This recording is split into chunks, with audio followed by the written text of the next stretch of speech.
Long live the king in prosperity.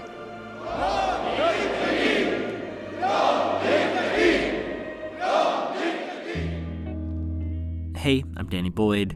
So, when you ask Google, what does it mean to play a king in a movie? What's involved?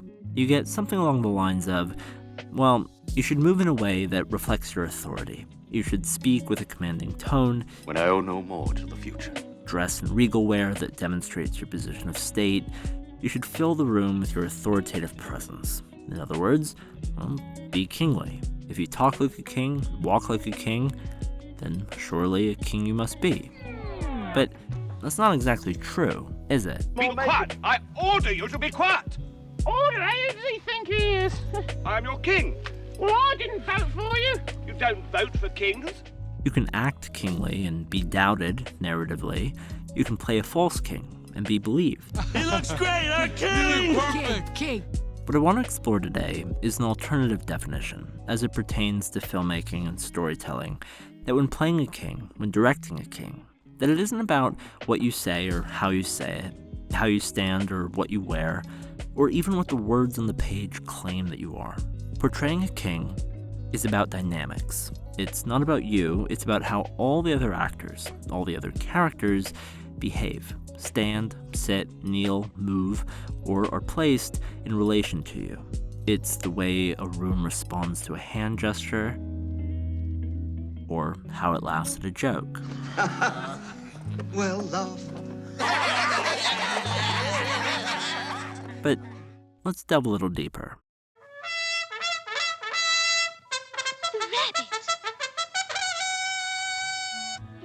Her Imperial Highness, Her Grace, Her Excellency, Her Royal Majesty, the Queen of Hearts.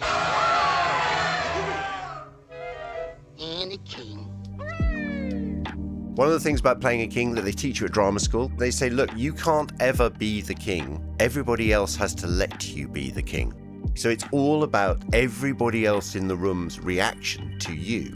Speak, you beardless bastard! So it's about the way the guards stiffen up as you come into the room and stand to attention. It's the way everybody stands up. It's all about everybody else because it's all about the status. And status is only conferred upon you. You don't have it straight away, so you're given it. Okay, so let's begin with status. What is it? Status is perception, how others treat you because of who they perceive you to be. For example, maybe you're treated with reverence, and that says something about the kind of king you are. Knights of the Round Table. Or maybe you're treated with fear and distrust. Are we agreed?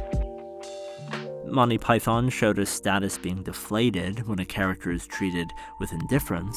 Be quiet! But what about outright dissent? How dare you show your back to me? Slave! You will remove your helmet and tell me your name. Status is a commodity, and if it can be conferred, then it can be retracted. And how much or how little status another character confers upon you, how that commodity is traded, is one of the ways we can create drama in a scene. What are you doing? Get up! You can't sit there! Get up! Why not? It's a chair. No, that is not a chair. That is St. Edward's chair. People have that carved their names on it. chair is the seat on which every king It's held in and place queen... by a large rock. That is the stone of Scone. You are trivializing You can everything. believe You all that. trivialize... I don't care how many royal Listen to me. arsenals have sat in Listen this to me! chair. Listen to me! Listen to you by what right? By divine right, if you must. I'm your king. No, you're not. You told me so yourself. You said you didn't want it. Why should I waste my time listening? Because I have a right to be. No, I have a voice! And finally, status is control. Status is power. But status is also faith or doubt others have in you when you've lost that control or power. Will you not go to him? And it's the way they offer it back to you once you've reclaimed it, in how they offer you your sword,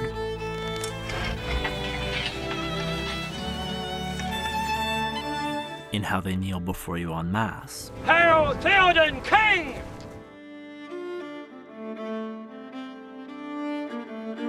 And that brings me to the physical. Blocking, staging, framing, any dynamic can be, of course, informed by the camera, low angles, the use of center frame. But one of the simplest and most powerful ways to illustrate status and to confer it upon the character of a king in a film is through attention, through eyes.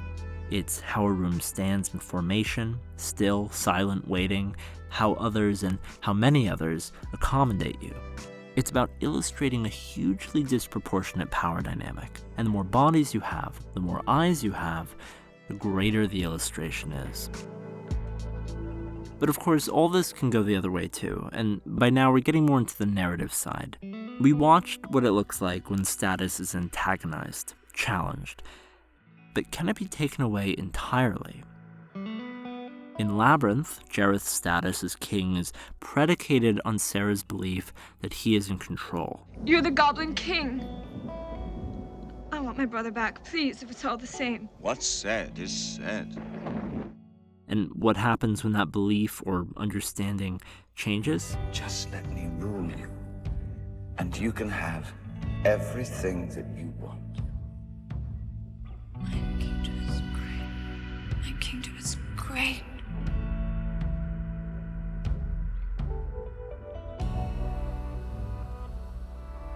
You have no power over me.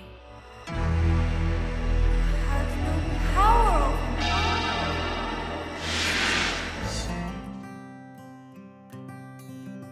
The predicate of believing is also how we can show false kings in stories, good or bad. He doesn't look like a king. If he could be king, I could be king. Were you the king? Where you came from? Yeah, for 20 years. Oh, That's impressive. that's incredible, right? Wow. Looks like we found our king. A crown doesn't make you king. It's everybody around you being depicted as believing or choosing to accept that you are king that does. And once again, when they stop believing it, he's not our king. What? Don't say that.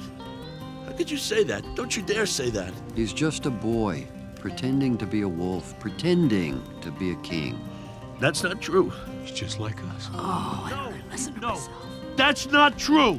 We get a much darker depiction of this idea in the 1975 film, The Man Who Would Be King. Hats off! In it, Sean Connery and Michael Caine play two rogue British imperialists who, bearing firearms and ammunition, inadvertently convince an uncontacted village in Afghanistan that they are kings, even gods. Soldiers saw arrow go into Danny's chest, him pluck it out, and not bleeding. So? So, son of Sikandar. They think I'm a god? The village's belief in this is enough to sustain their rule. They're given riches, a wife, but when they discover Sean Connery to in fact be immortal, the status they conferred is just as easily taken away. Still the lion's glory mane. He bowed his head, his death to feel.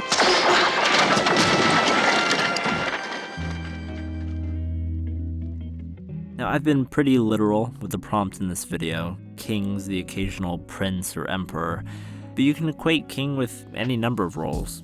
Queen, of course, dictator, president, hell, the head of a crime syndicate. And I think each would or could introduce nuances to what we're talking about, in how you demonstrate or distribute status inside the frame, as well as inside of the narrative. Because fundamentally, a king is just an archetype, a stand-in for a performance, a character whose power is drawn from his or her influence over groups of other people, whose status is conferred upon them.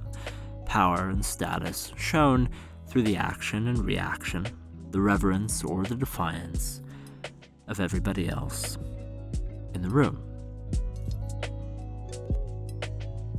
Here's the real question, though.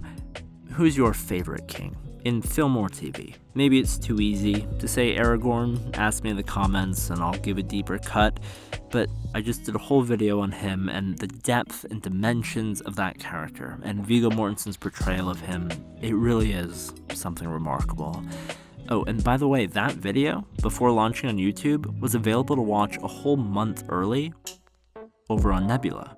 As a matter of fact, all my new episodes from now on will be available on Nebula weeks before coming here as a part of Nebula First. Nebula is a creator-built, creator-owned streaming platform that has no ads, no clutter, and is home both to Nebula original programming. For instance, go check out the full-length documentary film Boomers Tom Nicholas recently made on the impact of the baby boomer generation on today's socioeconomic climate. But also tons and tons more exclusive, extended, and early content from many of the creators who have inspired me, including Thomas Flight, like Stories of Old, The Closer Look. Subscribing to me on Nebula not only means supporting me and my work in a more sustainable way, it means access to my videos weeks early, it means watching all my videos in their entirety without ads, and it means subscribing to a platform that actually provides a productive place for creators like me to analyze and celebrate the films we love, without all the roadblocks. And now, as a member, you get access to guest passes, giving friends and family week-long Nebula access and you the opportunity to share and discuss all the great stuff you see on Nebula with